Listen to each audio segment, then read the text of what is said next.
দুর্নীতি মুক্ত করতে ইসলাম কি নির্দেশনা দিয়েছেন? এখানে দুর্নীতি মুক্ত করতে ৬টি পয়েন্ট নিয়ে আলোচনা করেছেন হাফেজ মাওলানা মাহবুবুর রহমান। আসসালামু আলাইকুম ওয়া রাহমাতুল্লাহি ওয়া বারাকাতুহু। আমরা আলোচনা করছিলাম দুর্নীতি দূরকরণে ইসলামের ভূমিকা কি, কোরআন হাদিসের নির্দেশনা কি। সোনার বাংলাদেশে রন্ধে রন্ধে দুর্নীতি ঢুকে গেছে। পরিবারে দুর্নীতি, সমাজে দুর্নীতি, অফিসে দুর্নীতি, আদালতে দুর্নীতি, কোর্টে দুর্নীতি, বিভিন্ন রেজিস্ট্রি অফিস সহ বিভিন্ন অফিসে দুর্নীতি, বিভিন্নভাবে সোনার বাংলাদেশে দুর্নীতিতে জর্জরিত। এই দুর্নীতি মুক্ত করতে ইসলাম কি দারুণ নির্দেশনা দিয়েছে। যে আয়াত পড়েছি সূরা বাকারার 188 নম্বর আয়াত, দুর্নীতির বিরুদ্ধে সবচেয়ে শক্ত দলিল সমৃদ্ধ আয়াত এটা। আল্লাহ বলছেন, হে ঈমানদারেরা, লা তাকুলু আমওয়ালাকুম বাইনাকুম বিল বাতিল, অন্যায়ভাবে কেউ অন্যের কোনো সম্পদ, টাকা পয়সা এটা তোমরা খাবে না, আত্মসাৎ করবে না। অর্থাৎ কেউ দুর্নীতির ধারের কাছে যাবে না। দুর্নীতি বেশিরভাগ ঘুষ থেকে হয়, ঘুষের মাধ্যমে বেশি হয়। এই জন্য আল্লাহ পরের অংশে বললেন, অতুদুলু বিহা ইলাল হুক্কাম, বিচারককে, প্রশাসনকে, অথবা যার টাকা দিলে কাজ হয়, খবরদার অতুদুলু বিহা ইলাল হুক্কাম, তাদেরকে তোমরা ঘুষ দেবে না। স্পষ্ট ঘুষ শব্দটা আল্লাহ পাক উল্লেখ করেছেন। ঘুষটা দেওয়ার উদ্দেশ্য কি? লিতাকুলু ফারিকাম মিন আমওয়ালিন নাস, অন্যের টাকা তোমার পকেটে নেওয়ার জন্য অন্যায়ভাবে তোমরা ঘুষ দিয়ে অন্যের টাকা নিজের পকেটে নেবে না। কে বলেছেন? এই একটা আয়াত যদি বাংলাদেশের মানুষ অন্তর দিয়ে অনুধাবন করত, আল্লাহর কসম বাংলাদেশে কোনো দুর্নীতি থাকতো না। কথা কোন ঠিক? পরের অংশে আল্লাহ পাক বললেন, বিল ইসমি ওয়া আনতুম তা'লামুন, জেনে শুনে তোমরা অন্যায়ভাবে অন্যের টাকা আত্মসাৎ করে, অন্যের ঘুষ গ্রহণ করে, অন্যের সম্পদ গ্রহণ করে তোমরা জেনে শুনে এই কাজটা করতেছো, অথচ কোনো ইমানদারের এটা উচিত নয়। আল্লাহ বললেন, লা তাকুলু আমওয়ালাকুম বাইনাকুম বিল বাতিল, খবরদার অন্যায়ভাবে এই কাজ তোমরা করবে না। আল্লাহ পাক আবার বললেন, ইয়া আইয়ুহান নাসু কুলু মিম্মা ফিল আরদি হালালান তাইয়্যিবা ওয়া লা তাত্তাবিউ খুতুওয়াতিশ শাইতানি ইন্নাহু লাকুম আদুউম মুবিন। আল্লাহ বললেন, যারা দুর্নীতিগ্রস্ত, শয়তান তাদেরকে দুনিয়াটাকে চাকচিক্যময় করে তাদের সামনে তুলে ধরে।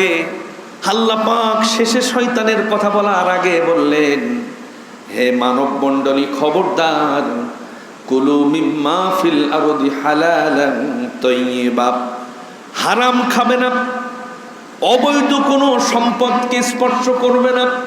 তোমরা হালাল এবং পবিত্র যে খাবার আছে সেটা তুমি খাও। অবৈধ ইনকামের পয়সা, টাকা যেন, তোমার টাকার কোনো খাবার যেন ভিতরে না ঢোকে। আল্লাহ বললেন, এই কাজ কিন্তু শয়তান করায়।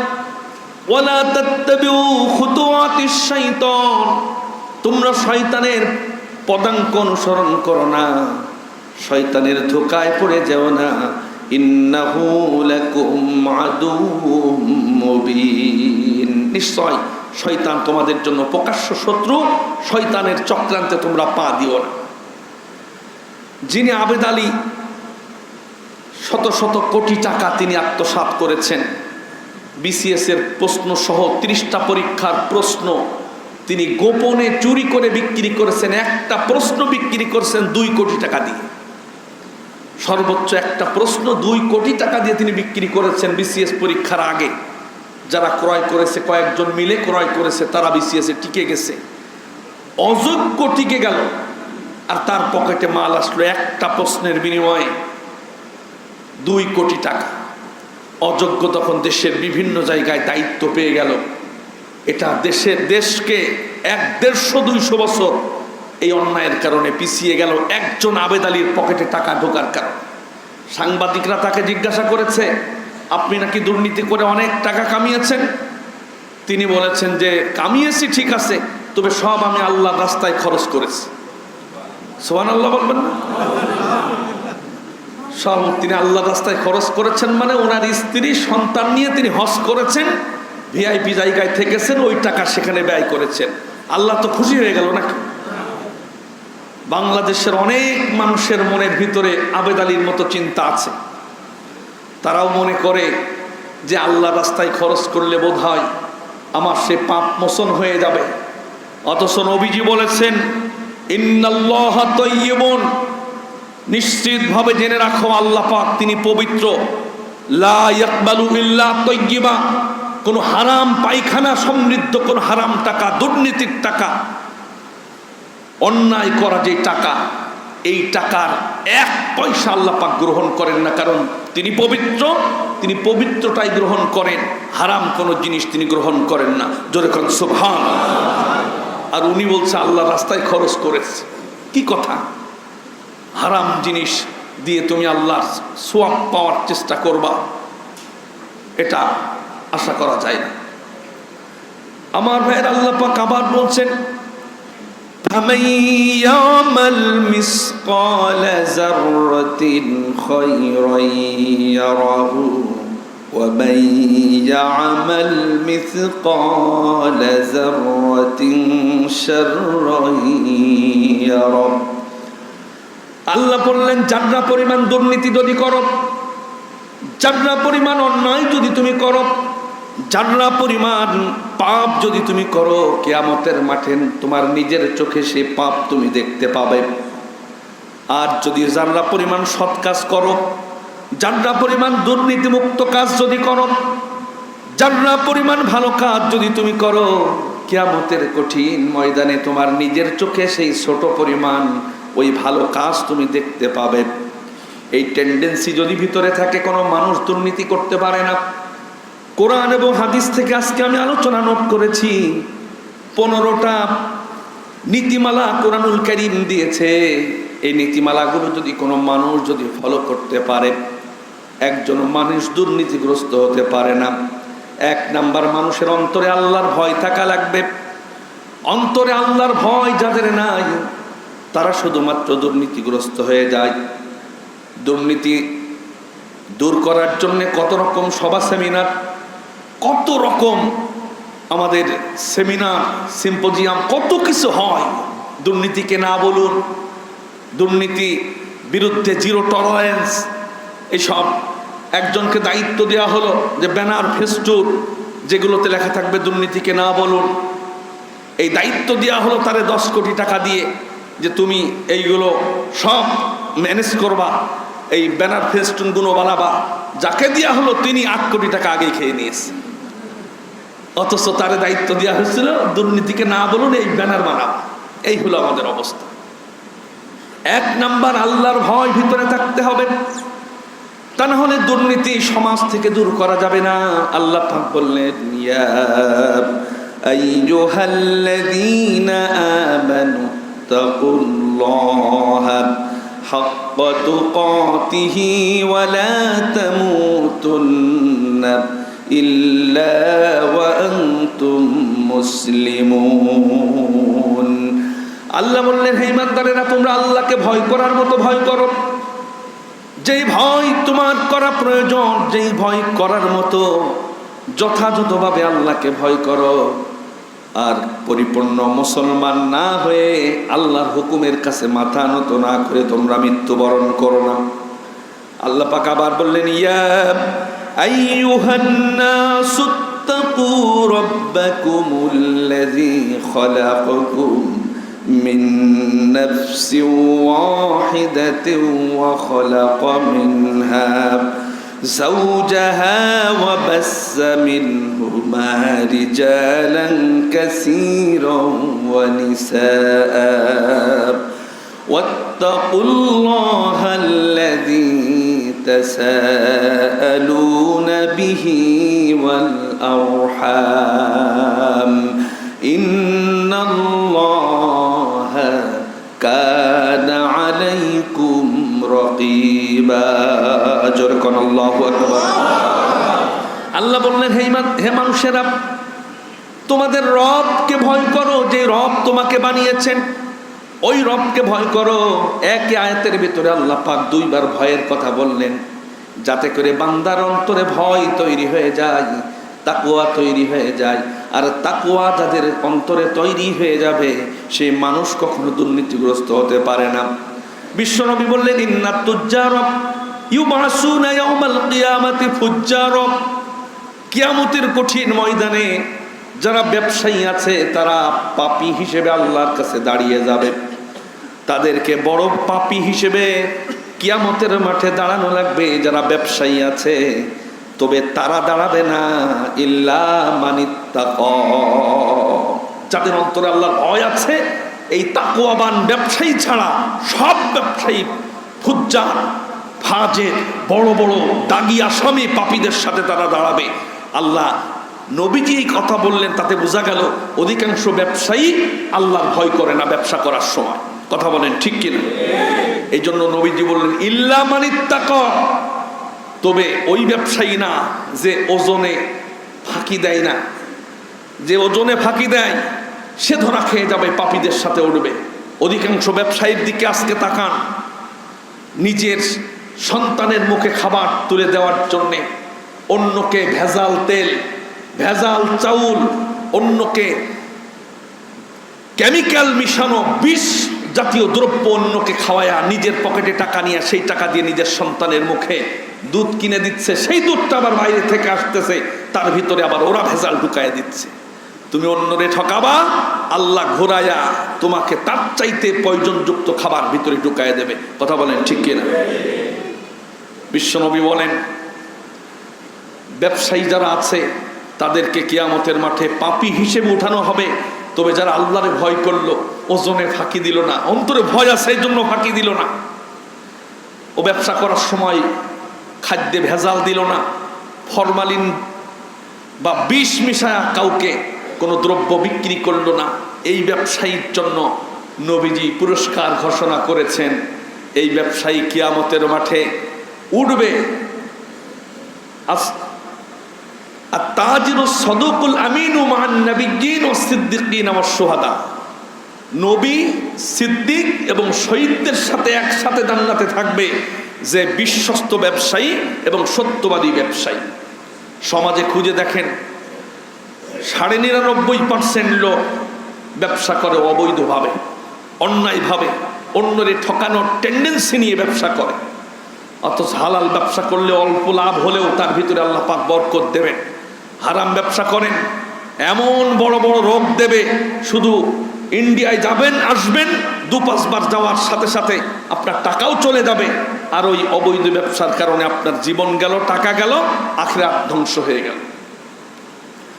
আল্লাহ পাক বললেন, ইয়া আইয়ুহাল্লাযীনা আমানুত্তাকুল্লাহা ওয়ালতানজুর নাফসুম মা কদ্দামাত লিগাদিন ওয়াত্তাকুল্লাহা ইন্নাল্লাহা খবীরুম বিমা তা'মালুন। হে ইমানদারেরা, তোমরা আল্লাহরে ভয় করো। আগামীতে তুমি কবরে যাবে, কবরে যাওয়ার পর তোমার আল্লাহরে ভয় করার কারণে তুমি যে আমল করবা, এই আমলটা তোমার আগামীকাল কাজে লাগবে। এই জন্য তুমি চিন্তা ভাবনা করো, তোমার কবরের জীবন থেকে শুরু করে পরকালের জন্য তুমি কি অর্জন করেছ, কতটুকু নেকি পাঠিয়েছ, কতটুকু সৎকর্ম পাঠিয়েছ, এটা তুমি চিন্তা করো আর আল্লাহরে ভয় করো। দুর্নীতি দূর করার 1 নাম্বার ওষুধ হলো আল্লাহর ভয় জাগ্রত করা। আপনি যতই ওয়াজ শুনবেন করবেন, যত নিয়ম নীতি থাকুক না কেন, দেশে যত ধরনের আইন আদালত থাকুক না কেন, আল্লাহর ভয় ছাড়া দুর্নীতি দূর করা সম্ভব নয়। এই আল্লাহর ভয় জাহেলি যুগের মানুষদের অন্তরের ভিতরে ঢুকায় দিয়েছিলেন বিশ্বনবী জনাবে মুহাম্মদুর রাসূলুল্লাহ সাল্লাল্লাহু আলাইহি ওয়াসাল্লাম। যার কারণে তাদের ভিতর থেকে দুর্নীতির টেন্ডেন্সিটা কিভাবে দূর হয়েছে। খলিফাতুল মুসলিমিন হযরত আলী রাদিয়াল্লাহু তাআলা আনহু, রাষ্ট্রের প্রেসিডেন্ট মানুষ, তার কলিজার টুকরা সন্তান তার বাড়িতে মেহমান এসেছে, বাইরের রাষ্ট্র থেকে মেহমান এসেছে। হযরতে হাসান রাদিয়াল্লাহু তাআলা তাদের সামনে মেহমানদারি পেশ করলেন। আমাদের দেশে যেমন খাওয়ার পরে দই দেওয়ার একটা সিস্টেম থাকে, মিষ্টি দেওয়ার সিস্টেম থাকে, তৎকালীন আরবের যুগে খাবারের শেষে মধু দেওয়া হতো মিষ্টি মুখ করার জন্যে। বাড়িতে কোনো মধু নাই, প্রেসিডেন্টের ছেলের মেহমান। হাসান মনে মনে লজ্জা পাচ্ছেন যে মধুর ব্যবস্থা করতে পারি নাই। মেহমানদেরকে মধু দেওয়ার জন্য বাড়িতে যখন পান নাই, তখন ওই জায়গায় একজন উপস্থিত ছিলেন। তিনি বললেন, রাষ্ট্রীয় কোষাগারে অর্থ মন্ত্রণালয়ে বাইরে থেকে ইয়েমেনের দামি মধুটা এসেছে, সেখান থেকে এনে তারপরে তাদেরকে মেহমানদারি করো। ইয়েমেন থেকে আপনার আব্বার প্রেসিডেন্ট, তার কোষাগারে মধু আছে, সেই মধু সেখান থেকে দিতে পারো। ইমাম হাসান রাদিয়াল্লাহু তাআলা আনহু তিনি একজন লোক পাঠিয়ে দিলেন, বললেন যে কিছু মধুর সেখান থেকে আনো। মধুর যেই ঢাকনাটা সিলগালা ছিল সেটা খুলে প্রেসিডেন্টের ছেলের আদেশ, সেখান থেকে মধু নিয়ে তারপরে আনা হলো। মধু তাদের সামনে পেশ করা হলো। পরবর্তীতে ওই বাইতুল মাল ঘুরে ঘুরে দেখতেছিলেন হযরতে আলী রাদিয়াল্লাহু তাআলা আনহু, প্রেসিডেন্ট মানুষ, খলিফাতুল মুসলিমিন, আমিরুল মুমিনিন, তিনি জানেন না এই ঘটনা ঘটেছে। সেখানে যাওয়ার পর বাইতুল মালের যিনি মন্ত্রী ছিলেন, তাকে হঠাৎ করে তিনি দেখলেন যে একটা মধুর বয়মের মুখ খোলা, সিলগালা খোলা। তিনি জিজ্ঞাসা করলেন এটা কারণ কি, এবং কিছু পরিমাণ মধু কম আছে, যতটুকু থাকার কথা তার চেয়ে কম আছে। হযরত আলী রাদিয়াল্লাহু তাআলা চেহারা লাল হয়ে গেল। বাইতুল মালের যিনি যাকে বেতন দিয়ে রাখা হয় তাকে জিজ্ঞাসা করলেন মধু কম কেন? তিনি বললেন, আপনার ছেলে আমাকে অর্ডার করেছিল, আমি এখান থেকে মধু খুলে তাকে দিয়েছি, তিনি মেহমানদারি করেছেন। হযরত আলী রাদিয়াল্লাহু তাআলা বাড়িতে গেলেন রাগান্বিত হয়ে। কলিজার টুকরা সন্তান হাসানকে ডেকে বললেন, হাসান তুমি এই অপরাধ করেছো নাকি? বলে, হ্যাঁ আব্বাজান, এই কাজ করেছি, তবে মধু তো আমি নিজে খাওয়ার জন্য আনি নাই। রাষ্ট্রীয় মেহমান এসেছিল বাইরে থেকে, তাদেরকে আপ্যায়ন করানোর জন্য আমি মধু দিয়েছি, সেখান থেকে আমি তো নিজে গ্রাস করি নাই, নিজে খাওয়ার জন্য, পরিবারের মানুষদেরকে খাওয়ানোর জন্য এ কাজ করি নাই। হযরতে আলী রাদিয়াল্লাহু তাআলা আনহু বললেন, হাসান তুমি অপরাধ করেছো। ওই মধুর প্রত্যেকটা ফুটার ভিতরে রাষ্ট্রের যত নাগরিক আছে, রাষ্ট্রের যত জনগণ আছে, সব জনগণের অধিকার আছে সেই মধুর ভিতরে। কাউকে ভাগ করে দেওয়ার আগে সেখান থেকে তুমি মধু নিয়েছো, তুমি বড় অপরাধ করেছো। রাষ্ট্রীয় মাল আত্মসাৎ করার জন্য তুমি আল্লাহর কাছে আসামি হয়ে গেছো। হযরতে আলী রাদিয়াল্লাহু তাআলা আনহু আবার লোক পাঠালেন ইয়েমেনে, যতটুকু মধু খাওয়া হয়েছিল ততটুকু মধু সেখান থেকে ক্রয় করে আনলেন। তৎকালীন বিশ্বের সবচেয়ে দামি মধু ছিল ইয়েমেনের মধু, তার বৈশিষ্ট্য ভালো ছিল।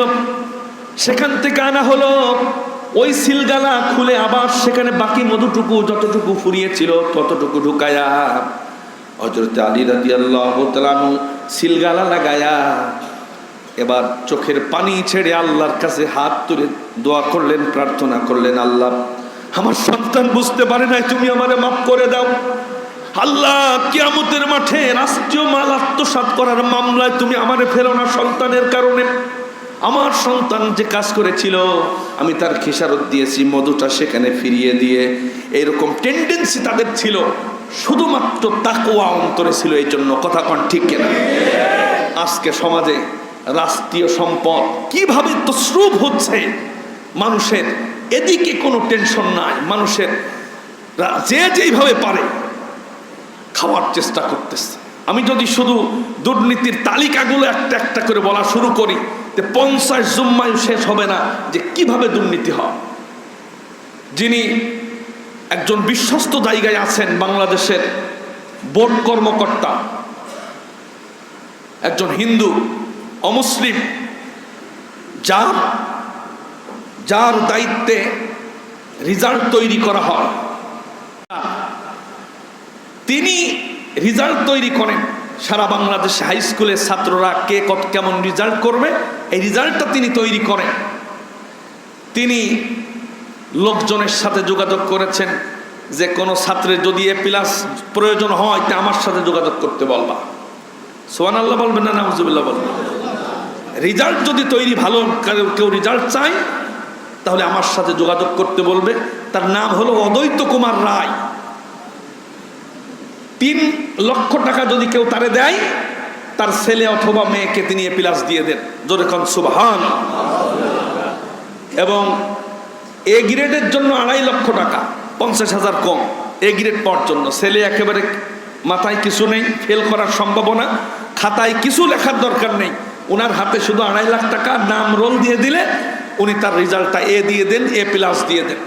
এবং যে এই কাজ করলো সে যদি আরো ছাত্র গুছিয়ে দিতে পারে, তাহলে তার ওই 2.5 লাখ টাকা এবং 3 লাখ টাকা থেকে কিছু ছাড় পাবে।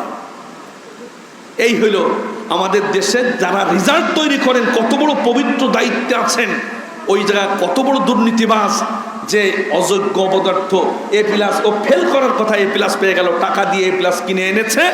এরপরে ওই ছেলেটা যখন ভালো জায়গায় চাকরি করে সরকারি অফিসার হবে, তখন তো 1 টাকাও ঘুষ খাবে না। ও রেজাল্টটা কিনে এনেছে 3 লাখ টাকায়, যে সে তো সারা বাংলাদেশটা খেয়ে ফেলতে পারলে সে যেন বেঁচে যায়। নবীজি বলেছেন, মানব সন্তানের পেট ইল্লাত তুরাব, মাটি ছাড়া মানব সন্তানের পেটকে কখনো ভরানো সম্ভব নয়। তাকে যদি 1 পাহাড় সমপরিমাণ যদি সম্পদ দেওয়া হয়, ও আর একটা পাহাড় সমপরিমাণ সম্পদ খোঁজার জন্য পাগল হয়ে যাবে। নবীজি বলেছেন, ওর পেটটা শুধুমাত্র ভরবে কবরের মাটি দিয়ে ভরা ছাড়া মানব সন্তানের পেট ভরানো সম্ভব নয়। আমার ভাইয়েরা, দুর্নীতির কথা কয়টা বলবো?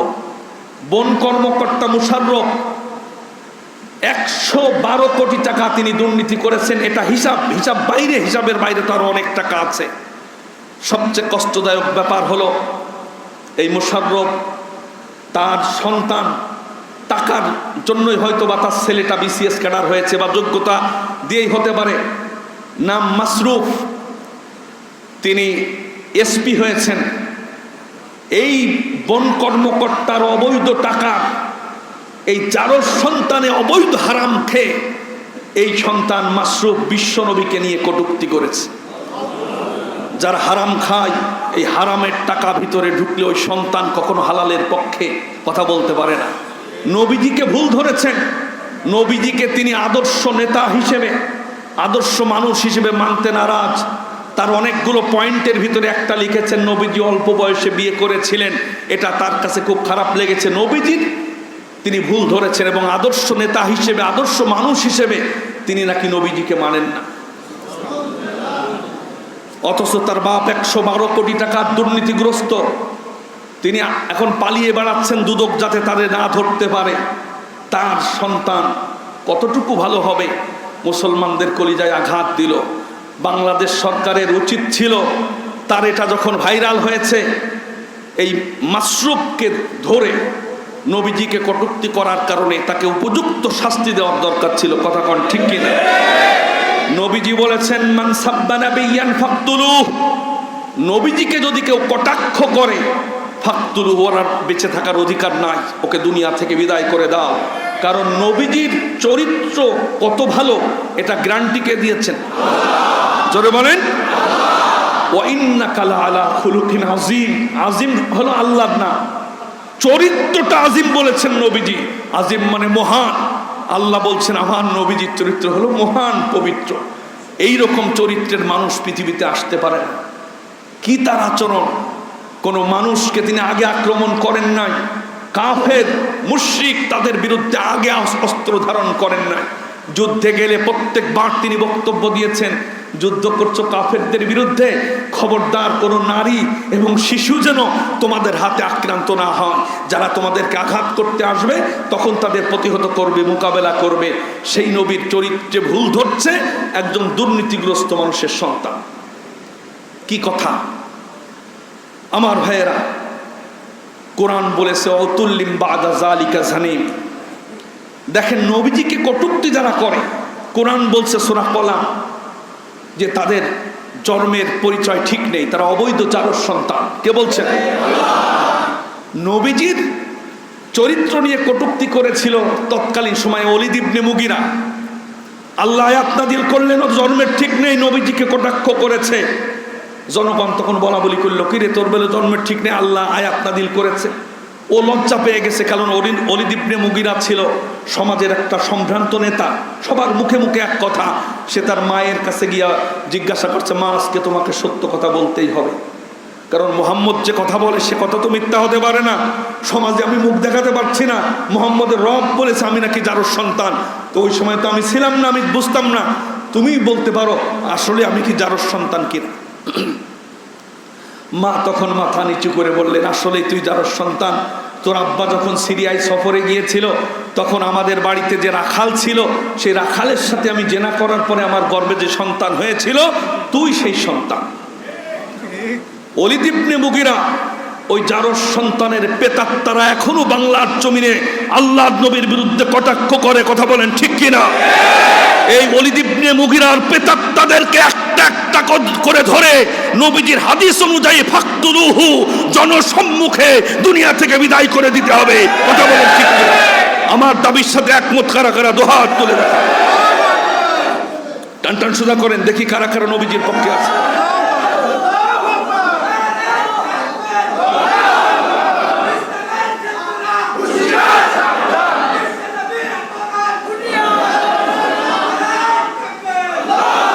আমার ভাইয়েরা, ওলীদ ইবনে মুগীরার প্রেতাত্মারা মাঝে মাঝেই মাথা চাড়া দিয়ে ওঠে। আমরা সাধারণ কিছু মসজিদের মুসল্লিরা, নিরীহ মানুষ যারা, তারা একটু সামান্য প্রতিবাদ করে আমরা থেমে যাই। দেশের উচ্চ পর্যায়ে যারা আছেন তাদের যদি কলিজায় আঘাত না লাগে নবীজিকে কটাক্ষ করার কারণে, তারা যদি একটা দুইটা যদি প্রকাশ্যে ভালো মতো শাস্তি দিয়ে দিত, মানুষ ভয়ের কারণে এই অপরাধ করার সাহস পেত না। মক্কা যখন বিজয় হয়েছিল নবীজি সবাইকে ক্ষমা করেছিলেন।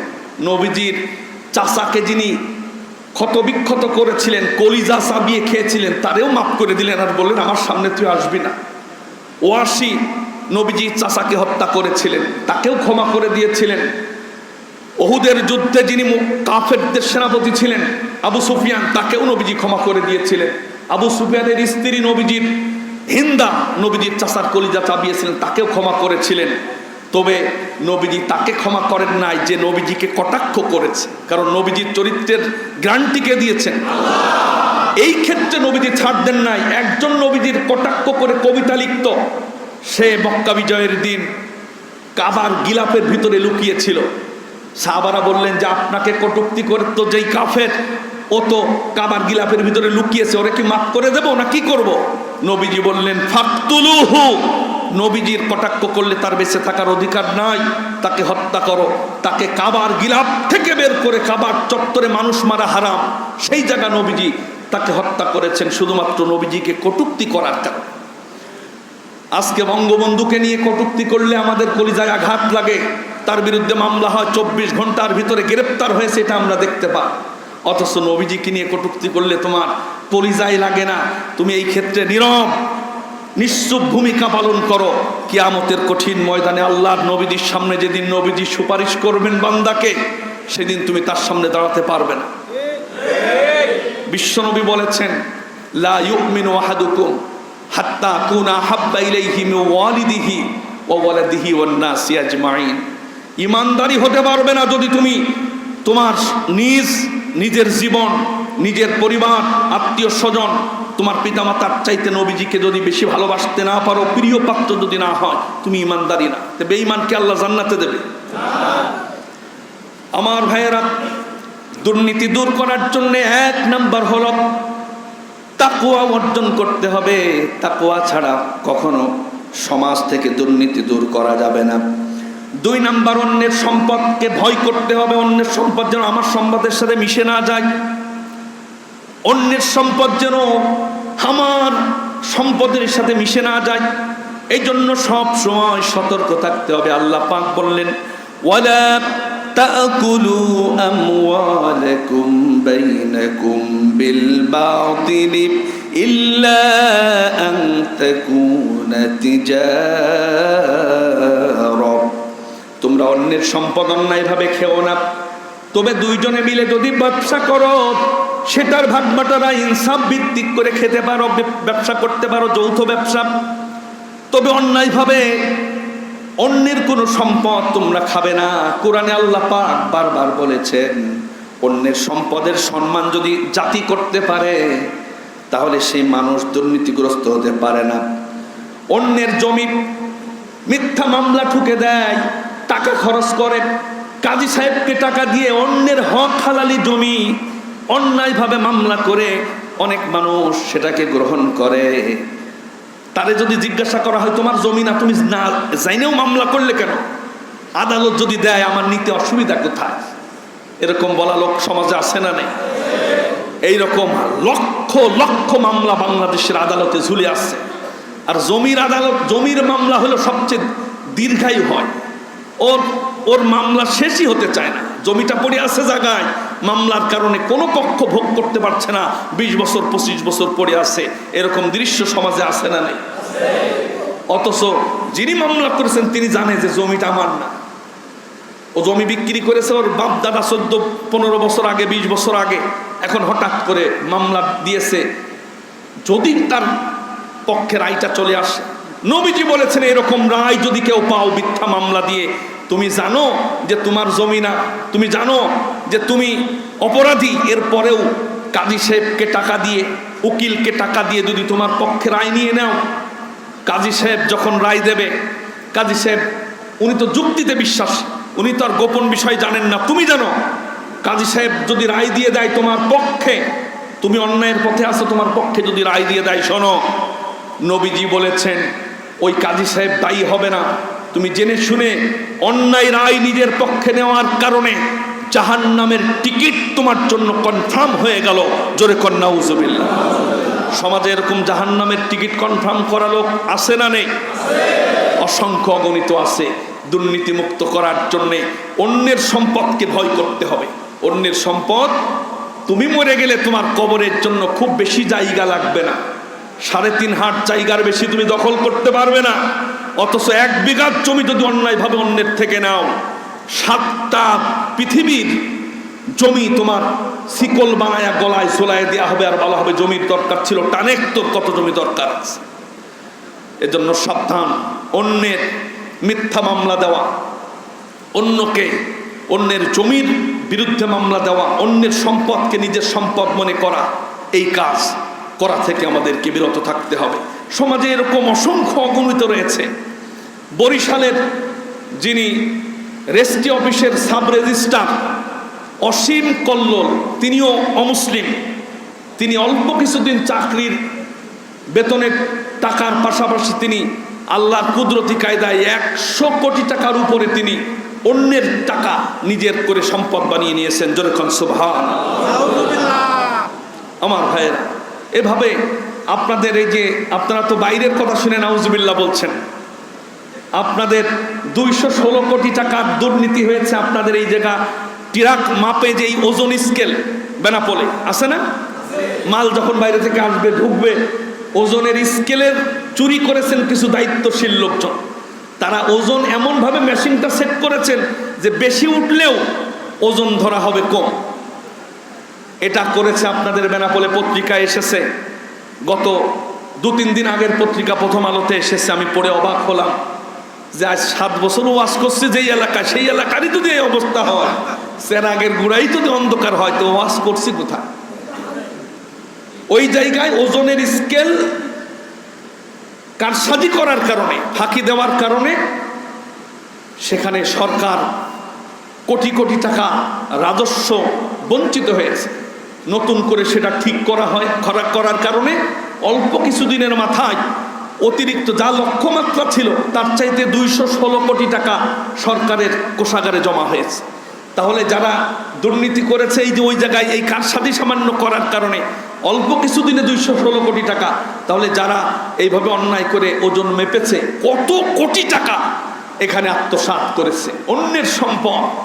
এর থেকে আমাদেরকে দূরে থাকতে হবে, অন্যের সম্পদকে ভয় করতে হবে, তা না হলে তাকওয়াবান হওয়া যাবে না, তার দুর্নীতি দূর করা যাবে না। কথা বলেন ঠিক কিনা? 3 নাম্বার,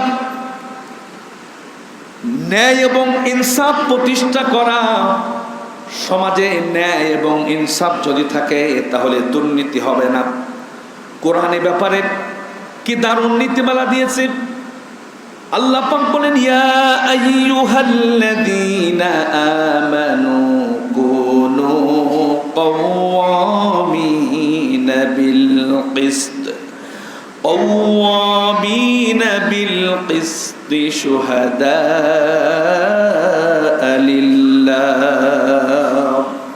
ولو على أنفسكم أو الوالدين والأقربين إن يكن غنيا أو فقيرا فالله أولى بهما فلا تتبعوا الهوى أن تعدلوا وإن تلووا أو توردوا فإن الله كان بما تعملون خبيرا جركن الله أكبر আল্লাহ পাক সূরা নিসার 135 নম্বর আয়াতে পরিষ্কার করেছেন, হে ঈমানদারেরা, কুনু কওয়ামিনা বিল কিসতি শুহাদা লিল্লাহ, তোমরা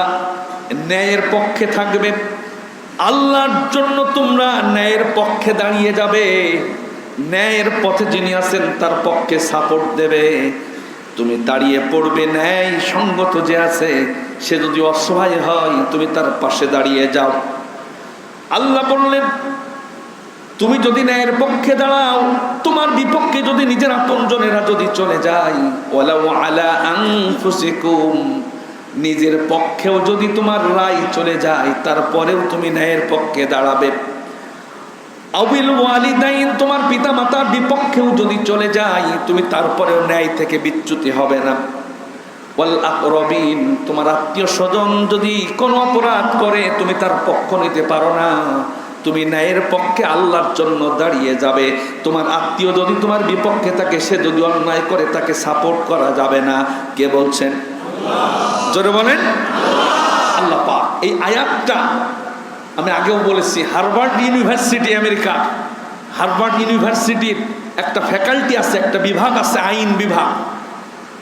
ওই জায়গায় এই আয়াতটা ওরা সুন্দর করে লিখে রেখেছে, অর্থ সহ, যেটা মুসলমানেরা বুঝতে পারে না।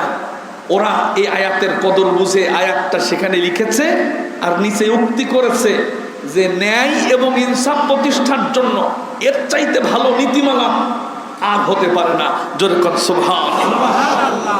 এই আয়াতটা ওরা লিখে রেখেছে, কি দারুণ কথা। আল্লাহ বলছেন তোমরা ন্যায়ের পক্ষে দাঁড়িয়ে যাও। ন্যায়ের পক্ষে দাঁড়াতে গিয়ে তোমার নিজের লোক, আত্মীয় স্বজন, তোমার পিতামাতা, তোমার সন্তান সন্ততি, এরাও যদি ফেঁসে যায় তারপরেও তুমি ন্যায়ের পক্ষে দাঁড়াও। এটা কি সহজ না কঠিন? আমরা সন্তান যদি অপরাধ করে বাঁচানোর জন্য কত রকম কারিকুলাম করি, নিজের দলের লোক যদি অপরাধ করে তারে বাঁচানোর জন্য কত ধরনের চিন্তা ফিকির করি, কত জায়গায় হ্যালো করি, টেলিফোন করি, টাকা পয়সা খরচ করি নিজের দলের লোকের যাতে ক্ষতি না হয়। কিন্তু কোরআন বলছে, হে ঈমানদারেরা, আল্লাহর খুশির জন্য তুমি ন্যায়ের পক্ষে দাঁড়াও। যে অন্যায় করেছে সে যত তোমার কাছের লোকই হোক, নিজের বিপদে পড়লেও তুমি ন্যায়ের পক্ষে দাঁড়িয়ে যাও। জোরে কর সুবহানাল্লাহ।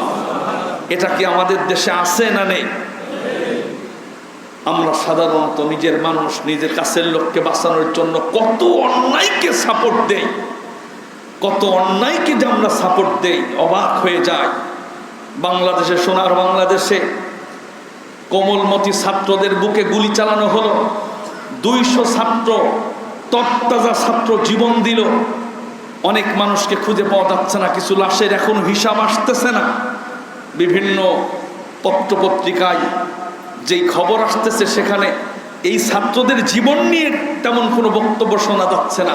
নাশকতাকারীরা কোথায় পুলিশ বক্স ভেঙেছে, নাশকতাকারীরা কোথায় আগুন দিয়েছে, মেট্রো রেল পুড়ে গেছে, চোখে পানি আসছে। কিন্তু একটা ছাত্রের মা কাঁদতেছে, আর 6টা দিন মা ছেলেকে খুঁজে পাওয়া যাচ্ছে না, মর্গে মর্গে খুঁজে বেড়াচ্ছে। ওই জায়গায় আবার আবু সাইদকে গুলি করা হলো, তার সম্পর্কে কোনো কথা নেই, 200টা মানুষের জীবন চলে গেল। তাহলে ইনসাফ হলো এটা যে ওই নাশকতা করে অন্যান্য দেশের সম্পদ ক্ষতি করে, এটাও অন্যায়। এটাও তুমি যেমন বলবে, কিন্তু মানুষের বুকে গুলি চালানো হয়েছে এটাও তোমাকে বলতে হবে। কথা বলেন ঠিক কি? আমার ভাইয়েরা, যারা পিস্তল দিয়ে গুলি করেছে, পিস্তলের গোল চিহ্নিত ছবি পত্রিকায় এসেছে এবং বিভিন্ন প্রিন্ট মিডিয়ায় এসেছে, ইলেকট্রনিক মিডিয়া এসেছে। প্রথম আলো পত্রিকায় গোল চিহ্নিত একটা জায়গায় 3 জনের হাতে অস্ত্র রয়েছে, ছাত্রদের বুকে গুলি চালাচ্ছে সে অস্ত্র নিয়ে, তাদের ছবি সহ এসেছে, অথচ তাদেরকে গ্রেপ্তার করা হচ্ছে না। তারা যে অপরাধ করেছে তাদের বিষয়ে কেউ কোনো কথাও বলছে না, নীতি নির্ধারণী যারা আসছেন তাদের বিষয়ে কথা বলছে না। তাদের বোঝা গেল যে বিপক্ষে কেউ থাকলে তারা গুলি করা যাবে, এরকম বোঝা যাচ্ছে।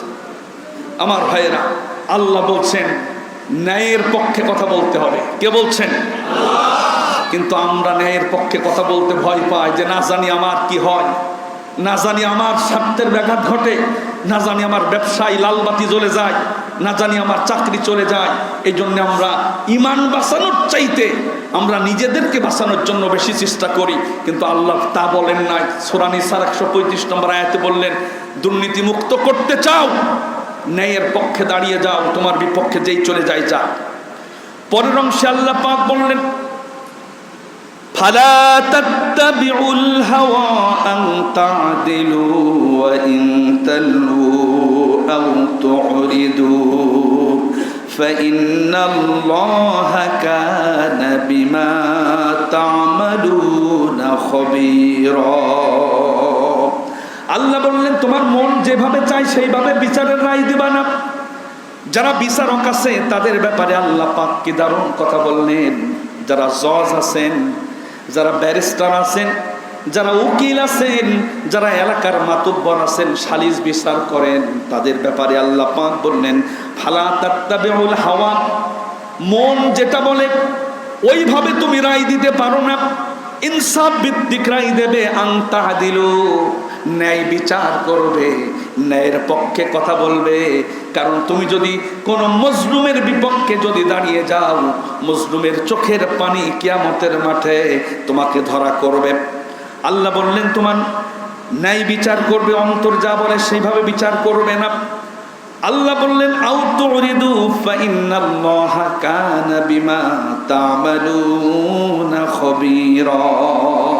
তুমি যদি ন্যায় কোনটা জানো, তারপরেও ন্যায়ের পক্ষে নেই, তুমি অন্যায়ের পক্ষে ঘুরিয়ে পেঁচিয়ে কথা বলো, আও তুরিদু, পাশ কাটিয়ে চলে যাও, ন্যায়ের কথা বললে তোমার সমস্যা হতে পারে অথবা তোমার বিভিন্ন ঝামেলা হতে পারে, এর জন্য তুমি পাশ কাটিয়ে চলে যাও, এমন যদি হয় তবে জেনে রেখে দাও, ফাইন্নাল্লাহা কানা বিমা তা'মালুনা খাবীরা।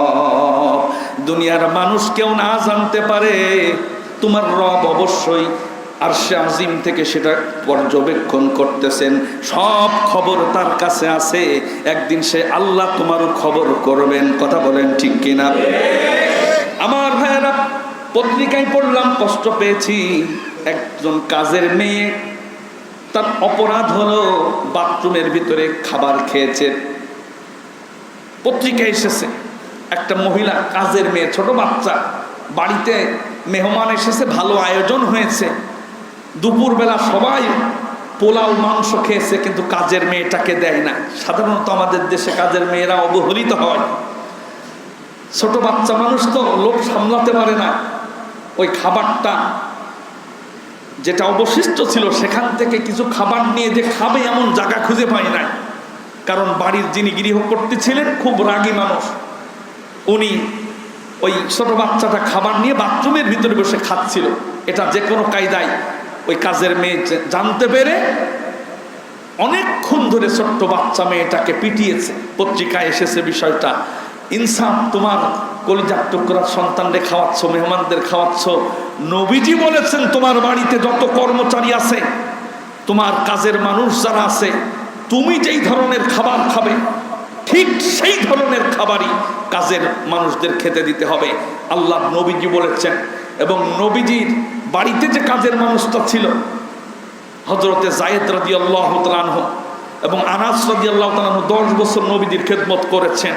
নবীজি যেটা খেয়েছেন সেটাই তাকে খেতে দিয়েছেন এবং বলে দিয়েছেন, ও তো বাপ মা ছেড়ে তোমার খেদমত করছে, আল্লাহ পাক তারে গরিব বানিয়েছে, তোমার কাছে তোমার খেদমত করার জন্য তাকে পাঠিয়েছেন।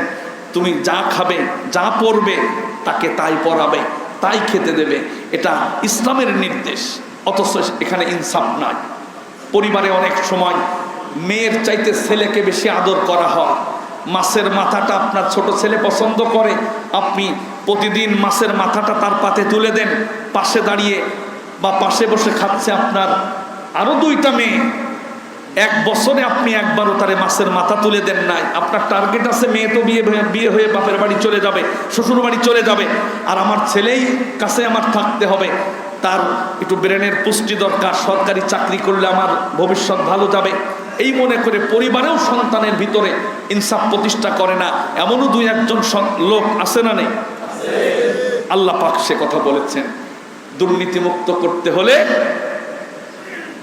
সব জায়গায় ন্যায় বিচার প্রতিষ্ঠা করতে হবে। আপনি পরিবারের বিচারক, আপনাকে এখানে পরিবারের ভিতরে ইনসাফ প্রতিষ্ঠা করতে হবে। আল্লাহ পাক বললেন, ইয়া আইয়ুহাল্লাযীনা আমানু কুনু কওয়ামিনা লিল্লাহি শুহাদাআ বিল কিসত ولا يجرمنكم شنآن قوم على ألا تعدلوا اعدلوا ألا ألا تعدلوا اعدلوا هو أقرب للتقوى। আল্লাহ বললেন ইনসাফ ভিত্তিক বিচার করবে। কোন কওমের প্রতি, কোন মানুষের প্রতি, কোন দলের প্রতি রাগ করে কখনো তুমি রায়, হিংসাত্মক রায় কখনো দেবে না। ওয়ালা ইয়াজরিমান্নাকুম শানাআনু, কোন জাতির প্রতি, কোন লোকের প্রতি, কোন গোষ্ঠীর প্রতি, কোন দলের প্রতি, কোন এলাকার প্রতি তোমার রাগ আছে, হিংসা আছে, তোমার তার ভালো লাগে না, তুমি যদি বিচারকের কাঠগড়ায় দাঁড়িয়ে যাও, যদি বিচারক হয়ে যাও, বিচার করার সময় ওই রাগ ঝালানোর জন্য ওই নিরপরাধ মানুষকে তুমি ফাঁসায় দিও না। কে বলছেন? অথচ এরকম নিরপরাধ মানুষকে ফাঁসানোর রীতি সোনার বাংলাদেশে আছে না নেই? এটা হবে আল্লাহ চাইতে ভালো তো কেউ জানে না। এজন্য আল্লাহ বললেন কারো প্রতি রাগ করে রায় দিস নে তার বিপক্ষে, তার ইনসাফ ভিত্তিক, সে যদি অপরাধ করে তার বিপক্ষে রায় দেওয়া অসুবিধা নাই। কারো প্রতি রাগ করে, হিংসা করে, 14 বছর আগে আপনার জমি জমা নিয়ে রাগ ছিল, আপনার ছেলে ম্যাজিস্ট্রেট হয়ে গেছে, জজ হয়ে গেছে, যে কোনো কায়দা একটা ফাইল, কেসের ফাইল আপনার ছেলের কাছে আসলো, আপনার ছেলে যেই দেখেছে সেই জমি শত্রু, তখন ইনকোয়ারি করুক না করুক তারে ফাঁসাই দিল, তার বিপক্ষে রায় দিয়ে দিল। এটা হবে বিধায় আল্লাহ পাক 1400 বছর আগে কোরআনে আমাদের জানালেন এই কাজ করো না, এটা মারাত্মক জঘন্য অপরাধ। আমার ভাইয়েরা, এই জন্যে দুর্নীতি দূর করতে হলে ন্যায় বিচার এবং ইনসাফ প্রতিষ্ঠা যেই সমাজে যত বেশি, সেই সমাজে দুর্নীতি তত কম থাকবে। 4 নাম্বার, নিজের নফসকে ভালো বানানো, নীতি নৈতিকতার শিক্ষা দেওয়া। নিজের স্বভাব চরিত্রটাকে যদি ভালো বানানো যায়, তাহলে একজন করে যদি সৎ মানুষ হয়, তাহলে সে কোনোদিন দুর্নীতি করবে না, অন্যায় করবে না, অপরাধ করবে না। আমি কয়েকদিন আগে নড়াইলে গিয়েছিলাম। নড়াইলের যিনি এসপি আছেন, মুখ ভর্তি দাড়ি, এত দারুণ ব্যবহার, আজান হয়ে গেছে, সঙ্গে সঙ্গে তিনি নামাজে চলে গেলেন। এরপরে তিনি আমাকে ওনার টেবিলে বসায় গল্প করলেন, বললেন জীবনে 1টা টাকা আমি ঘুষ খাই নাই, জীবনে অবৈধ 1টা টাকা আমি কোনোদিন হাতে করি নাই। আমার এই টেবিলের উপরে লক্ষ লক্ষ টাকা ঘুষ দেওয়া হয়েছে, আমি তার টাকাটা সরাই দিয়ে তার বিপক্ষে আমি ব্যবস্থা নিয়েছি। অন্তর থেকে দোয়া করেছি, আল্লাহ ওই নড়াইলের এসপির মতো সারা বাংলাদেশের সব এসপি যদি হয়ে যেত, তাহলে সোনার বাংলাদেশে দুর্নীতি কি জিনিস এটা কোনো মানুষের দেখা লাগতো না। কথা কোন ঠিক কিনা? আমার ভাইয়েরা, এই জন্য সৎ চরিত্র, নৈতিকতার শিক্ষা যদি কোনো মানুষের ভিতরে জাগ্রত হয়ে যায়, তাহলে সেই মানুষ তো দুর্নীতি করতে পারে না। বিশ্বনবী বললেন ওয়াল বিররু ইয়াহদি ইলাল জান্নাহ, যদি কেউ সৎ চরিত্র বানাতে পারে, এই সৎ চরিত্র তারে জান্নাতের পথ দেখায় দেবে। জোরে কোন সুবহানাল্লাহ। এজন্য নিজে ভালো হতে হবে। চরিত্র যদি ভালো হয়, তাহলে সে দুর্নীতি করতে পারে। এই উত্তম যার চরিত্র ভালো, যার চরিত্র সুন্দর। দেখবেন যারা দুর্নীতিবাজ, ওদের জন্য সব মানুষ, টাকাটা 20 টাকা হতে পারে, ঘুষ দিল, 100 টাকা দিল, 1000 টাকা দিল, পাশে গিয়েই তার জন্য গালাগালি দেয়। মনে যত রাগ আছে, একটা কুকুরকে যতটা সম্মান করে বা যতটা ভালোবাসা দেখায়, এই ঘুষ যে খায় তার চাইতে নিকৃষ্ট মনে করে, এতটা ঘৃণার পাত্র হয়ে যায়। ও তো বুঝতে পারে না, ওর পকেটে মাল গেল খুশি, কিন্তু তার পরকাল ঝলসরে হয়ে গেল, আর জনগণের কাছ থেকে একেবারে ভালোবাসা জিরোতে চলে আসে। 5 নাম্বার, সুদ এবং ঘুষ সরকারিভাবে বন্ধ করে দেওয়া। রাষ্ট্র থেকে যদি সুদ এবং ঘুষ বন্ধ করে দেওয়া যায়, তাহলে সমাজে আর কোনো দুর্নীতি থাকবে না। রাষ্ট্রীয়ভাবে ঘুষ পরিপূর্ণভাবে নিষিদ্ধ করে দেওয়া, কেউ যদি ঘুষ খায় তার উপযুক্ত শাস্তি দেওয়া হবে, তার বিরুদ্ধে আইনানুগ ব্যবস্থা নেওয়া হবে। সুদ ভিত্তিক অর্থনীতিটাও বাতিল করতে হবে, জাকাত ভিত্তিক অর্থ ব্যবস্থা চালু করতে হবে। এমন যদি করা যায় তাহলে সমাজ থেকে দুর্নীতি দূর হয়ে যাবে। বিশ্বনবী বললেন, আর রাশি ওয়াল মুরতাশি কিলাহুমা ফিন্নার। যে ব্যক্তি ঘুষ দিল আর যে নিল, উভয় আল্লাহর জাহান্নামে যাবে, কেউ জান্নাতে যেতে পারবে না। অথচ ঘুষের প্রবণতা দিন দিন বেড়েই চলেছে। ঘুষ যদি বন্ধ হয়ে যায়, সুদ যদি বন্ধ হয়ে যায়, তাহলে সমাজ থেকে দুর্নীতি দূর হয়ে যাবে। 6 নাম্বার, দুর্নীতির বিরুদ্ধে সবাইকে কথা বলতে হবে, প্রতিবাদ করতে হবে। এটা হলো ইমানের দাবি। আমরা গুটি কয়েক মানুষ বলবার সবাই চুপ থাকবে, সমাজ থেকে দুর্নীতি বন্ধ হবে না। আপনার সামনে একজন ঘুষ চাইল, আপনি নিজের সুবিধার জন্য দিয়ে দিলেন। প্রতিবাদ করার জন্য বিশ্বনবী বলেছেন যে ঘুষ চাইল তার একটা ছবি তুলে ভাইরাল করে দেন, অথবা তার নিয়ে লেখালেখি করেন। তার চাকরির উপরে হামলা আসবে, তার মান ইজ্জতের উপরে হামলা আসবে, আস্তে আস্তে সে ঘুষ খাওয়া বন্ধ করে দেবে। আল্লাহর কোরআন বলে দিয়েছে, ইয়া আইয়ুহাল্লাযীনা আমানু লা তাকুলু আমওয়ালাকুম বাইনাকুম বিল বাতিল ওয়া তুদলু বিহা ইলাল হুক্কাম। আল্লাহ বললেন, তোমরা কখনো ঘুষ দিও না। যারা ঘুষ চায় বা যারা বিচারক আছে তাদেরকে কখনো ঘুষ দিও না, এটা আল্লাহর ওয়াদা। অথচ আমরা অনেক সময় কাজের গতি আনানোর জন্য নিজেরাই ঘুষ দিয়ে উৎসাহিত করে দেয়। ভাইরা আমার, ঘুষ এবং সুদ যদি বন্ধ হয়ে যায় তাহলে সমাজ দুর্নীতি মুক্ত হয়ে যাবে। আপনি যখনই দেখবেন এর ভাব খারাপ, একটু স্পিড মানি চাচ্ছে অথবা চা খাওয়া পয়সা চাচ্ছে, আপনি সেখানেই প্রতিবাদ করবেন। দেখবেন সবাই 1-2 জন করে প্রতিবাদ করতে করতে ওর ঘুষ খাওয়ার রাস্তা বন্ধ হয়ে যাবে। কিন্তু আমরা নিজেরা কেউ কেউ নমনীয় হয়ে দেওয়ার কারণে যে অন্যায় করে তার ভিতরে একটা ভয় কাজ করে। আপনি একটা ছবি তুলে এরপরে তার নামে লিখে দেবেন যে এই জায়গা থেকে এতটা সময় এ আমার কাছ থেকে ঘুষ চেয়েছে, এর ভাইরাল করে দেন। এই ঘুষখোর দেখবেন সমাজে একেবারে নিচে নেমে যাবে, পরবর্তীতে সেই বুঝবে যে আমার ঘুষ খাওয়া দরকার। এভাবে করে সবাই প্রতিবাদ যে করতে হবে। নবীজির হাদিস, নবীজি বললেন, তোমাদের ইমানের ব্যাটারি কেমন আছে শোনো।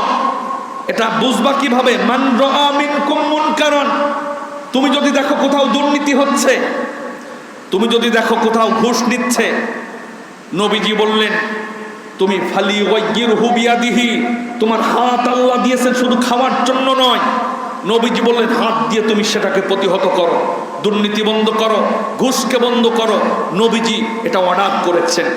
2 নাম্বার বলেছেন, যদি তোমার হাত দিয়ে অ্যাকশন নিতে গেলে তোমার বিপদ হওয়ার সম্ভাবনা থাকে, বড় ধরনের ঝামেলায় পড়ে যেতে পারো, ফাইল্লাম ইয়াস্তাতি, হাত দিয়ে যদি তুমি দুর্নীতি বন্ধ না করতে পারো, সুদ ঘুষ বন্ধ যদি না করতে পারো, ফাবিলিসানিহি, মুখ দিয়ে প্রতিবাদ করে তুমি ঘুষ বন্ধ করার চেষ্টা করো। নবীজি এই কথা কি শুধু খতিব সাহেবকে বললেন না, সব ইমানদারদেরকেও বললেন। তা আপনারা যদি চুপ থাকেন, আপনাদেরও এই দায়িত্ব রয়েছে। সবাই যদি এভাবে কথা বলে, প্রতিবাদ করে, সমাজ থেকে দুর্নীতি বন্ধ হবে।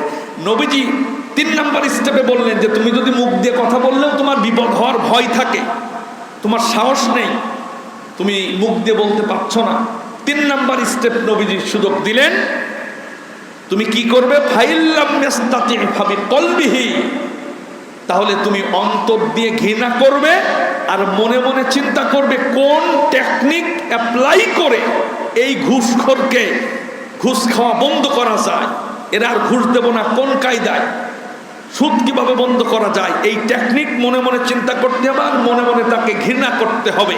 নবীজি শিখালেন আর বললেন, প্রথমটা হাত দিয়ে প্রতিবাদ করা, এটা হলো এক নাম্বার ইমানদারের বৈশিষ্ট্য। সেকেন্ড ক্লাসের ইমানদারের বৈশিষ্ট্য যে মুখ দিয়ে প্রতিবাদ করলো, আর তুমি কিছুই করলে না, শুধু মনে মনে ঘৃণা করলে।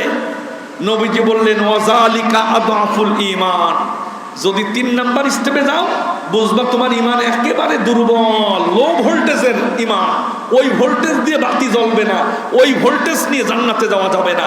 নবীজি তিন নাম্বার স্টেপের শেষে ওই কথা বললেন যে তোমার দুর্বল ঈমান যদি তুমি অন্তরে ঘৃণা করো, অন্তরে তো আমরা সবাই ঘৃণা করি, কিন্তু সেটা হাত দিয়ে প্রতিবাদ করলে এক নম্বরের ইমানদার, মুখ দিয়ে প্রতিবাদ করলে দুই নম্বরের ইমানদার।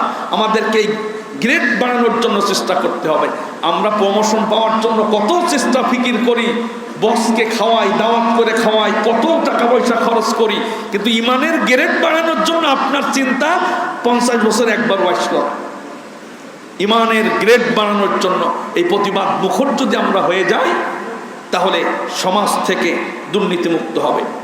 এ ব্যাপারে আল্লাহর কোরআন জানিয়ে দিয়েছেন, ওয়াতাআওয়ানু আলাল বিররি ওয়াত্তাকওয়া ওয়ালা তাআওয়ানু আলাল ইসমি ওয়াল উদওয়ান ওয়াত্তাকুল্লাহা ইন্নাল্লাহা শাদীদুল ইকাব।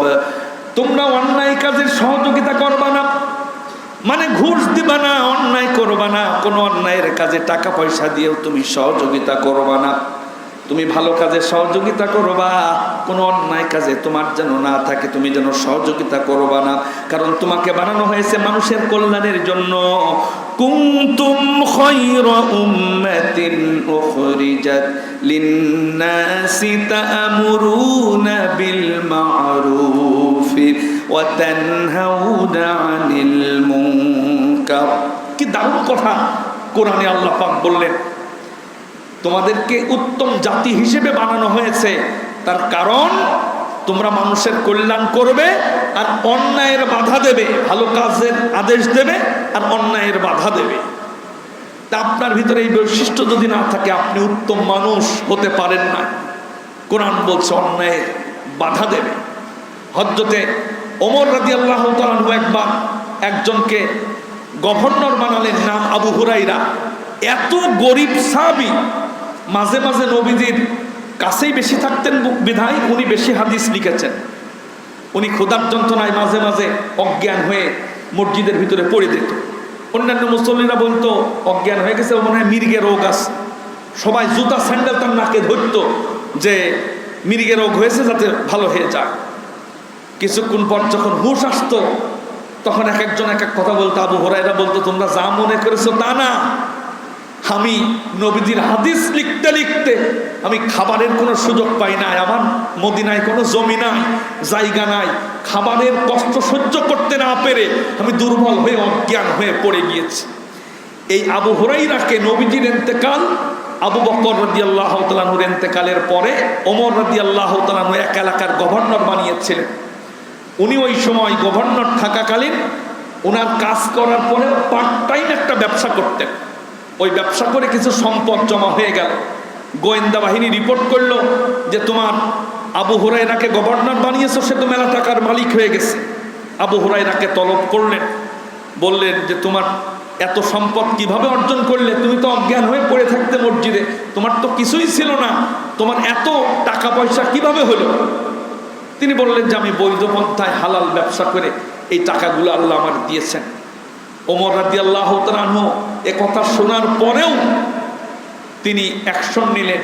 তিনি বললেন যে গভর্নর হওয়ার আগে টাকা ছিল না, গভর্নর হওয়ার পরে টাকা হয়েছে, লক্ষণ খুব বেশি ভালো বলে মনে হচ্ছে না। আবু হুরায়রা, তোমার যত টাকা পয়সা এই এমপি হওয়ার আগে বা গভর্নর হওয়ার আগে যত টাকা ছিল, সব টাকা এই বাইতুল মালে তুমি জমা দিয়ে দাও, ওইগুলো গরিব দুঃখীর মাঝে আমি ব্যয় করে দেব। আবু হুরায়রা বললেন আমার কষ্টের টাকা, হালাল টাকাটাও দিয়ে দেব। ওমর রাদিয়াল্লাহু তাআলা আনহু বললেন যে হ্যাঁ, তোমার সেই টাকাটাই তুমি দিয়ে দাও। সেই টাকা তিনি কোরক করে সেটাকে গরিব মানুষের মাঝে মিলিয়ে দিয়েছেন। জোরে কান সুবহানাল্লাহ। তো ওমর রাদিয়াল্লাহু তাআলা আনহু যদি বেঁচে থাকতেন আর আমাদের দেশের যদি একটু দায়িত্ব পেতেন, তাহলে ওর বৈধ টাকাও যদি গরিব মানুষকে দান করে, তাহলে আবু হুরায়রার মতো এইরকম যদি সবার সম্পদ এইভাবে করে হিসাব নিকাশ করে যদি ওমর রাদিয়াল্লাহু তাআলা ইনকোয়ারি করতেন, তাহলে কত কোটি হাজার হাজার কোটি টাকা এক জায়গা হয়ে গরিব মানুষের দান করা যেত। কথা কোন ঠিক কিনা? আমার ভাইয়েরা, দুর্নীতি দূর করতে হলে প্রতিবাদ করতে হবে। আল্লাহ পাক আবার বলছেন আল্লাযীনা ইম্মাক্কান্নাহুম ফিল আরদি ইয়াকামুস সালাতা ওয়া আতাউস যাকাতা ওয়া আমারু বিল মা'রুফি ওয়া নাহাউ আনিল মুনকার ওয়ালিল্লাহি আকিবাতুল উমুর। জোরে বলেন আল্লাহু আকবার।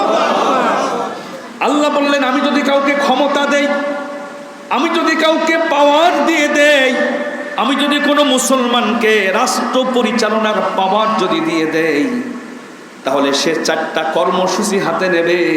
1 নাম্বার, রাষ্ট্রের ভিতরে এসে নামাজটাকে বাধ্যতামূলক করে দেবে। নামাজ পড়তেই হবে, বাধ্যতামূলক করবে। 2 নাম্বার, যাকাত ভিত্তিক অর্থ ব্যবস্থা সমাজে চালু করে দেবে। 3 নাম্বার, যেখানে অন্যায় আছে অন্যায়কে বন্ধ করে দেবে, অন্যায়ের প্রতিবাদ করবে, খারাপ কাজগুলো বন্ধ করবে, আর ভালো কাজগুলো যা যা আছে সেটা সমাজে চালু করে দেবে। 1 নাম্বারে নামাজের কথা বলা হলো। তাহলে এই নামাজ বাধ্যতামূলক করার দরকার আছে না নেই? যারা বাধ্যতামূলক করবে তারা 100% নামাজ পড়ে, এরকম কি পাওয়া যাবে? অনেকে বলে ঈদের নামাজে তো যায়, মুসলমান একেবারে নেই তা তো না। অথচ প্রত্যেক মুসলমানের জন্য নামাজ এমন বাধ্যতামূলক, কেউ যদি তাকে তরবারি নিয়ে তাড়া করে, সে পাওয়ার সাথে সাথে তাকে হত্যা করবে, 2 ভাগ করে দেবে। কিতাবে এসেছে ওই লোকটা দৌড়াচ্ছে, পিছনে ধাওয়া করেছে, শত্রু ধরলেই মেরে ফেলবে। এমন সময় যদি তার কানে আজান চলে আসে, ওই ওয়াক্তের নামাজ ওই ইশারায় পড়বে। কারণ ওই ওয়াক্তের নামাজ যদি মিস হয়ে যায়, ওকে যদি হত্যা করে, তার হত্যা হয়ে গেল, কিন্তু ওই ওয়াক্তের নামাজের জন্য আল্লাহর কাছে কান পড়ায় দাঁড়াতে হবে। ওই ওয়াক্তের নামাজ পড়ে না, এই জন্য দৌড়াবে আর ইশারায় ওই ওয়াক্তের নামাজ পড়তে হবে। ইসলাম মুসলমানের নামাজ এইভাবে বাধ্যতামূলক করেছে। আর এসি রুমে নাক ডেকে ঘুমায়, ফজর জোহর আসর মাগরিব ইশা কোন দিক থেকে চলে যায় খবর নাই, এমন লোক সমাজে আসে না নেই? অথচ আল্লাহ বললেন নামাজ প্রতিষ্ঠা করবে, যাকাত ভিত্তিক অর্থ ব্যবস্থা চালু করবে সুদের পরিবর্তে, এরপরে ভালো কাজের আদেশ দেবে, খারাপ কাজের নিষেধ করবে, বন্ধ করবে।